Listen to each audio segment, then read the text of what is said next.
میں اب بغیر کسی تمہید کے اگلے مسالہ نگار محترم جناب حضرت مولانا مفتی سید فاخر ارشد قاسمی صاحب کی گزارش کرتا ہوں تشریف لائیں۔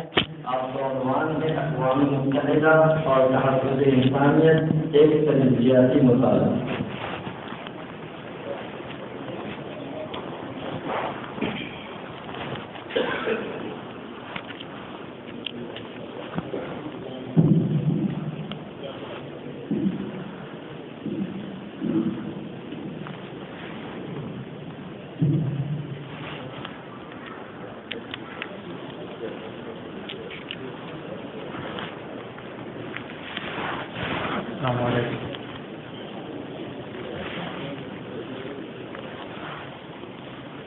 بسم اللہ الرحمن الرحیم۔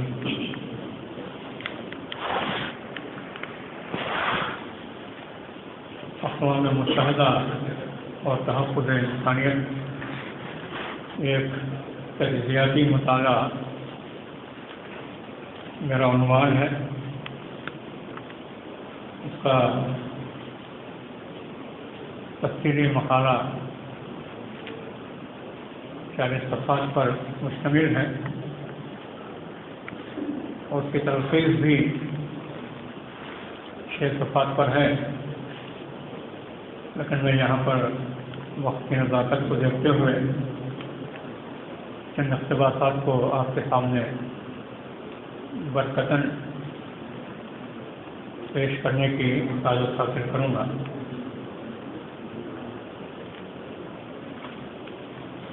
الحمدللہ کتاب آخری شریعت مصطفی کے اسی پیام انسانیت کو عام کرنے کی غرض سے اسلامک اکیڈمی انڈیا نے کرپا اسلامک ویلفیئر سوسائٹی کے اشتراک سے یہ سیمینار پیام انسانیت اور شریعت اسلامی منعقد کرنے کا ارادہ کیا ہے۔ فجزاہم اللہ خیر و احسن جزا۔ الحمدللہ آج ہم اسی سیمینار میں موجود ہیں۔ فی زمانہ انسانیت کے پیام کو عام کرنے کی ضرورت اس لیے بھی ہے کہ اس وقت انسانیت کے معنی و مفہوم محض کتابوں میں ملتے ہیں۔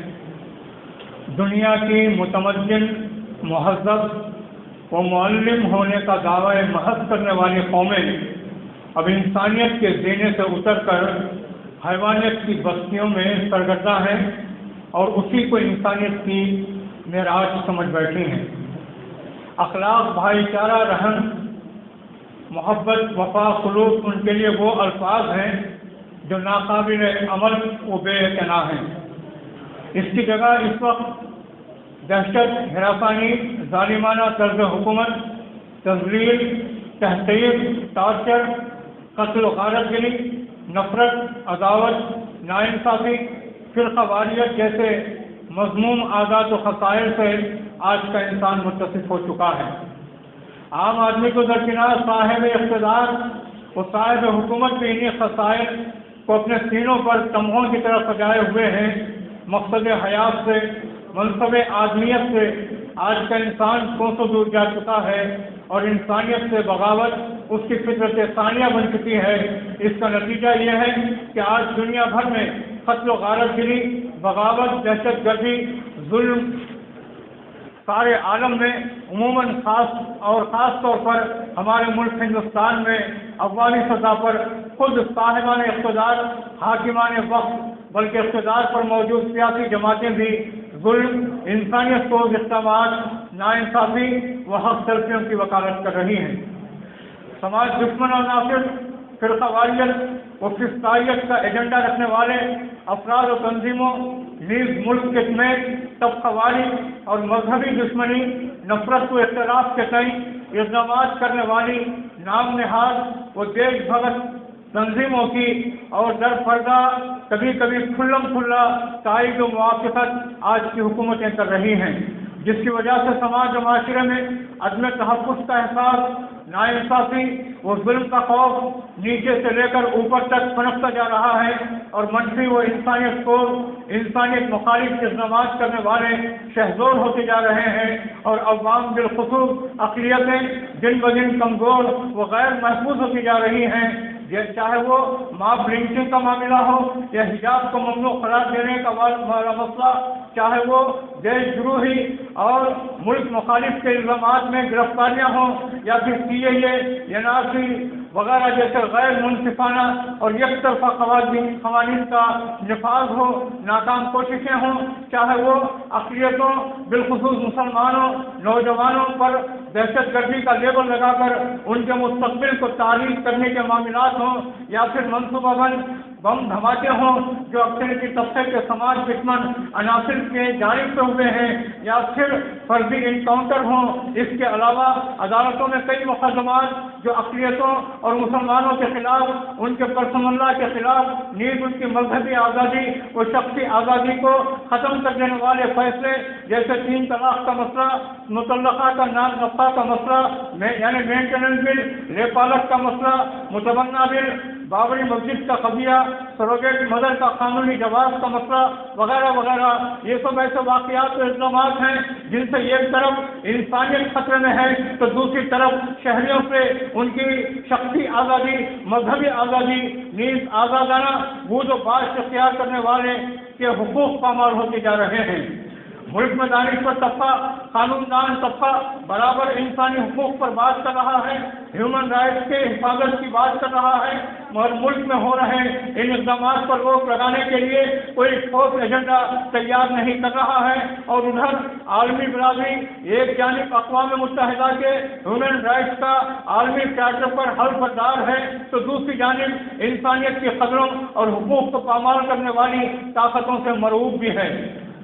مگر یہ ضروری ہے کہ اس وقت دنیا بھر میں انسانیت کے حقوق، انسانیت کے وجود کی حفاظت بھرپور انداز میں اور پوری ایمانداری کے ساتھ ہو، چنانچہ اس کے لیے سب سے پہلے انسانیت سے متعلق اور اس کے حقوق کے تئیں ایک تحریک کی اس سلسلے میں ضرورت ہے، اس سلسلے میں شعور کی بیداری کی ضرورت ہے، تاکہ دنیا بھر میں اس وقت ہو رہے مظالم کو روکنے میں کوئی نہ کوئی تو اقدام ہو۔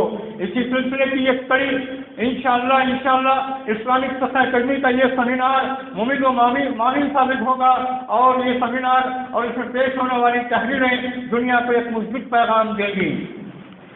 حقوق انسانی کا عالمی چارٹر، یوں تو ازل سے انسانیت کے تحفظ اور اس کے سلسلے میں درکار اقدامات کی ضرورت رہی ہے، اور عالمی امن و سلامتی، انسانی حقوق کے پاسدار تنظیموں نے جب اقدامات کیے، لیکن اس وقت اور اس بے حد ترقی یافتہ دور میں انسانیت کے تحفظ کی اور اس کے تئیں اقدامات کی ازحد ضرورت ہے۔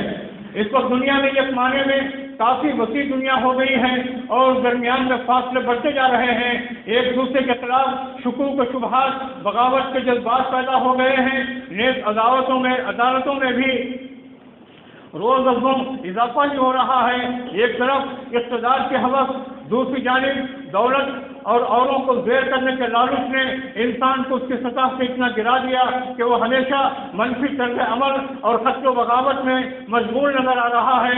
بڑے بڑے ملکوں کی دولت کا اکثر حصہ یا تو فوج پر خرچ ہوتا ہے یا پھر ہتھیاروں کی تیاری میں صرف ہوتا ہے، جبکہ تمام حیوانات میں انسان حیوان ناطق پرامن ثابت ہوا ہے۔ ان حالات و ماحول میں اقوام متحدہ کے حقوق انسانی کا عالمی چارٹر کو عملاً نافذ کرنے اور ہر ملک پر اس کو لاگو کرنے کے لیے دباؤ ڈالا جائے، تاکہ عالم میں امن و امان قائم ہو اور انسانیت کا، انسانی حقوق کا تحفظ یقینی ہو سکے۔ اس تحفظ و انسانیت و بقائے آدمیت کی کوششوں کے سلسلے میں ایک مضبوط کڑی اقوام متحدہ کا منشور ہے، اس کا پریمبل ہے اور اس کا مینیفیسٹو ہے۔ نیز اس سلسلے میں اقوام متحدہ نے بین الاقوامی حقوق انسانی قانون انٹرنیشنل ہیومن رائٹس لا بنانے کے سلسلے میں ایک مضبوط جامع و وسیع باڈی بنا کر حقوق انسانی کی حفاظت کو یقینی بنایا۔ ہیومن رائٹس لا ایک عالمگیر اور بین الاقوامی محفوظ کوڈ ہے جس کو تمام اقوام اختیار کر سکتی ہیں اور تمام افراد اس سے استفادہ کر سکتے ہیں۔ اس قانون کے تحت اقوام متحدہ نے وضاحت کر دی کہ یہ حقوق بین الاقوامی سطح پر قابل قبول ہوں گے اور ان حقوق میں شہری، تہذیبی، معاشی، سیاسی اور سماجی حقوق شامل ہیں۔ اقوام متحدہ کے حقوق کے عالمی منشور کے آرٹیکل کا تجزیہ پیش کرتے ہوئے میں اپنے 2-3 اقتباسات کو پیش کر کے اپنی بات کو ختم کرتا ہوں۔ UDHR کے حقوق انسانی کے عالمی منشور کو بہترین منشور قرار دیا جا سکتا ہے۔ گوئے میں چند خامیاں ہیں، کچھ کوتاہیاں ہیں، لیکن مجموعی اعتبار سے یہ منشور کے اوراق حقوق انسانی کے تحفظ اور فروغ کے سلسلے میں ممید و معاون ثابت ہوں گے۔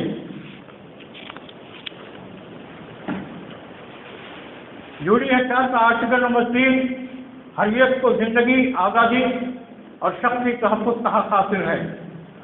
اس آرٹیکل کے تحت شخصی تحفظ اور آزادی بھی آتی ہے۔ اقوام متحدہ نے اس کو شامل کر کے تمام شہریوں کے شخصی تحفظ کے حق کو بھی تسلیم کیا ہے۔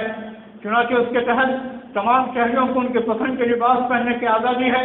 تمام مذاہب کے ماننے والوں کو ان کے مذہب کی ہدایات کے مطابق لباس بے بدن کرنے کی آزادی بھی شامل ہے۔ لہذا شرعی حجاب، نقاب، جسم کو مستور رکھنے، نیز مذہبی طور پر قابل سطر اعضائے بدن کو چھپائے رکھنے والا لباس پہننا بھی اس آرٹیکل کے تحت آتا ہے۔ تفصیل بہت زیادہ ہے، میں صرف اس کے عنوانات پڑھتا چلا جاؤں گا۔ UDHR کا آرٹیکل نمبر 5 کسی کو تشدد یا ظالمانہ، غیر انسانی یا ذلت آمیز سلوک یا سزا کا نشانہ نہیں بنایا جائے گا۔ اس آرٹیکل کا جو حق ہے اس کے تحت میں اس وقت جو ظلم ہو رہا ہے اور اس کے خلاف ورزی ہو رہی ہے، اس میں سے یہ ایک بہت بڑا مسئلہ اس وقت ہمارے ملک میں ہندوستان میں ایک وبا بن کر سامنے آیا ہے، جس کو ماب لنچنگ کہا جاتا ہے۔ UDHR کے اس آرٹیکل کی روح سے یہ بھی غلط ہے کہ کسی نہجے کو چند شرپسند عناصر گھیر کر مار کر ختم کر دیں۔ یہ حقوق انسانی اور انسانیت کی منافی ہے۔ اس سے حقوق انسانی کے تحفظ کی اقوام متحدہ کی کوششوں کی ناکامی ہے۔ ماب لنچنگ دائیں کے تحفظ کے لیے کی جا رہی ہے۔ 2012 سے 2020 تک سرکاری اعداد و شمار کے مطابق قریب 50 افراد کی ہندوستان میں ماب لنچنگ کے ذریعے موت ہوئی ہے۔ حکومت اس پر نہ صرف خاموش ہے بلکہ دبے لفظوں سے اس کی تائید بھی کر رہی ہے، کبھی ماب لنچنگ کے ہونے پر انکار کرتے اور کبھی واقعہ کا انکار کرتے۔ مگر اس سلسلے میں بین الاقوامی آرگنائزیشن کے میگزین ہیومن رائٹس واچ نے اپریل 2017 میں رپورٹ شائع کی تھی اور کہا تھا کہ ہندوستانی حکام کو چاہیے کہ وہ خود ساختہ گائے رکشک کے خلاف جانچ کریں جو ایکٹیوسٹ ہندو گروپ ہیں جو مسلم اور دلتوں پر حملہ کر رہے ہیں محض بیف کے مارنے، بیچنے یا پھر اس کو خریدنے کی افواہوں کی بنا پر۔ Human rights watch April 2017۔ بہرحال آخر میں اپنا اختتامیہ پیش کر کے اپنی بات کو ختم کرتا ہوں کہ یہ صرف چند جھلکیاں ہیں اور کئی ایسے واقعات اور رپورٹیں ہیں جن سے ہمیں یہ اندازہ ہوتا ہے کہ انسانوں کے متعلق حقوق تلف کیے جا رہے ہیں۔ یہ صرف ہندوستان کی تصویر ہے اور باقی دنیا میں کیا ہو رہا ہے اس کے مشہور زمانہ واقعات کو بھی آپ نے پڑھا۔ فلسطین، برما، افریقہ، ایتھوپیا اور دیگر قبائلی علاقوں میں جس انداز میں حقوق انسانی تلف کر کے انسانوں کی بنیادی آزادی کو تلف کیا جا رہا ہے وہ سب پر عیاں ہے۔ ان تمام حالات و واقعات میں اقوام متحدہ کو جو رول ہونا چاہیے تھا وہ نہیں ہوا ہے۔ حالانکہ اقوام متحدہ نے نوٹس لیا، اسٹیٹمنٹ بھی جاری کیے ہیں، مگر فیصلوں پر عمل درآمد نہیں ہونے کے برابر ہے۔ شدید ضرورت ہے کہ ان پر اقوام متحدہ نوٹس لے اور ان سب حادثات کا تدارک و سد باب کرے۔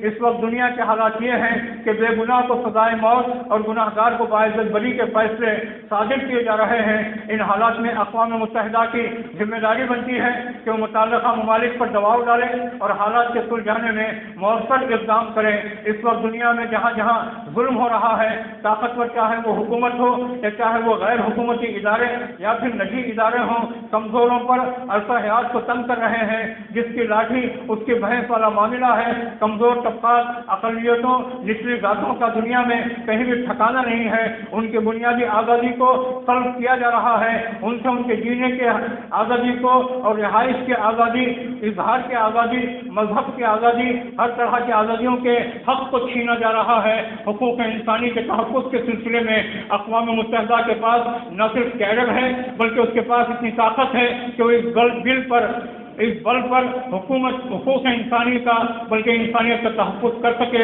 آج دنیا کے اکثر ملکوں میں وہاں کی اقلیتیں مظلوم ہیں، کئی مسائل اٹھائے جا رہے ہیں جن سے اقلیتوں کے وجود کو خطرہ ہے، انسانیت کو خطرہ ہے۔ ایسے میں اقوام متحدہ خاموش تماشائی نہیں بن سکتا بلکہ اس کی ذمہ داری ہے کہ وہ اپنے چارٹر کی بنیاد پر ہر ایک کو اس کو حق کو پہنچانے کی کوشش کرے۔ وما علینا الا البلاغ۔ میں آخر میں اسلامک ویلفیئر سوسائٹی کا اور اسلامک فقہ اکیڈمی کا بہت ممنون مشکور ہوں کہ آپ حضرات نے صرف میرے مقالے کو قبول کیا اور اس کی تلخیص کو قبول کیا اور اپنے شمارے میں آپ نے اس کو شائع کیا، بلکہ اس وقت یہاں پر آپ کے سامنے کھڑے ہونے کی بھی آپ نے سعادت بخشی۔ اس پر میں آپ میں ادا کرتا ہوں۔ جزاکم اللہ خیرا واحسن جزاک۔